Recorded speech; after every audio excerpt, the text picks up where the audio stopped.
Fiscal കൺസോളിഡേഷനിൽ സർക്കാർ ഗപ്പടിച്ചത് ജീവനക്കാരുടെ വയറ്റത്തടിച്ചെന്ന വിമർശനവുമായി സെക്രട്ടേറിയറ്റ് ആക്ഷൻ കൗൺസിൽ.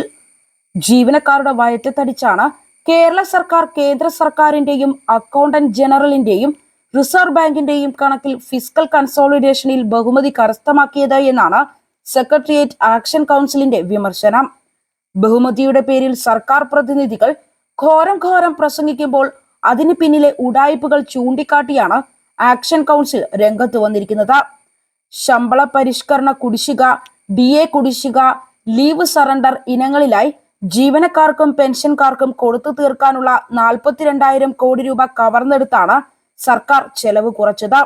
സർക്കാർ ജീവനക്കാരെ ക്രൂരമായി അവഗണിക്കുന്നുവെന്ന് നിയമസഭയിൽ സബ്മിഷൻ ഉന്നയിച്ച പ്രതിപക്ഷ നേതാവിന് മറുപടിയുമായി ധനകാര്യമന്ത്രിയുടെ പ്രസ്താവനയിലാണ് സർക്കാരിന് അഭിമാനകരമായി ഫിസ്ക്കൽ കൺസോളിഡേഷൻ ചൂണ്ടിക്കാട്ടിയത്. 11ാം ശമ്പള കമ്മീഷൻ നടപ്പാക്കിയത് ഇന്ത്യയിൽ മറ്റു സംസ്ഥാനങ്ങളിലല്ലെന്ന് മേനി നടിക്കുന്നവരും ജീവനക്കാർ ഒരു കാര്യം മനസ്സിലാക്കണമെന്ന് പറഞ്ഞവരും ഒരു കാര്യം മനസ്സിലാക്കുക തന്നെ വേണം.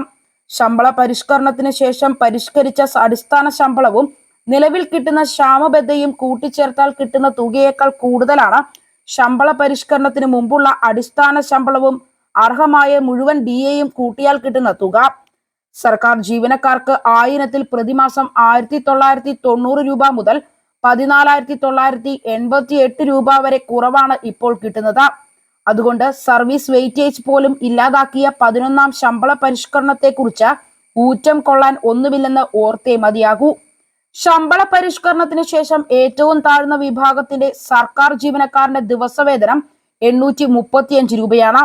1.5 കിലോ മത്തിയും 1 കിലോ ഉള്ളിയും വാങ്ങിക്കഴിഞ്ഞാൽ 1/4 കിലോ തക്കാളി പോലും കിട്ടില്ലെന്ന അവസ്ഥയിലാണെന്ന് ആ ജീവനക്കാർ. LDF സർക്കാർ ജീവനക്കാരുടെ ആനുകൂല്യങ്ങൾ നിർത്തലാക്കാതെ കേവലം നിയന്ത്രണങ്ങൾ മാത്രം ഏർപ്പെടുത്തിയതോടെ കഴിഞ്ഞ 8 വർഷത്തിനുള്ളിൽ 15 മാസത്തെ ശമ്പളമാണ് നഷ്ടപ്പെട്ടത്. അപ്പോൾ എന്തെങ്കിലും ആനുകൂല്യങ്ങൾ നിർത്തലാക്കിയിരുന്നുവെങ്കിൽ ജീവനക്കാർ സീമാതീതമായ കൊള്ളയ്ക്ക് വിധേയമായേനെ. മെഡിസെപ്പ് പോലെ ഒരു പദ്ധതി ഇന്ത്യയിലെന്നല്ല ലോകത്തൊരിടത്തും ഇല്ല എന്നത് യാഥാർത്ഥ്യമാണ്. കൊട്ടിഘോഷിച്ചു കൊണ്ടുവന്ന മറ്റൊരു ഉഡായിപ്പ് പദ്ധതി ലോകത്തൊരിടത്തുമില്ല.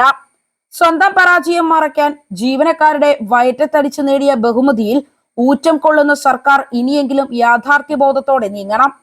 കടക്കെണിയുടെ പടുകുഴിയിലേക്ക് കേരളം മുങ്ങിയതിന്റെ പൂർണ്ണ ഉത്തരവാദിത്തം സംസ്ഥാന സർക്കാരിനാണ് ഉള്ളത്. ജീവനക്കാരെ പിഴിഞ്ഞല്ല പരിഹാരം കാണേണ്ടത്. അതുകൊണ്ട് തന്നെ അടിയന്തരമായി ജീവനക്കാർക്ക് കുടിശ്ശികകൾ കൊടുത്ത് തീർത്ത് ധനകാര്യ അഭിമാനം ഉയർത്തിപ്പിടിക്കാൻ സർക്കാർ നടപടികൾ സ്വീകരിക്കണമെന്നാണ് സെക്രട്ടേറിയറ്റ് ആക്ഷൻ കൗൺസിൽ പറയുന്നത്.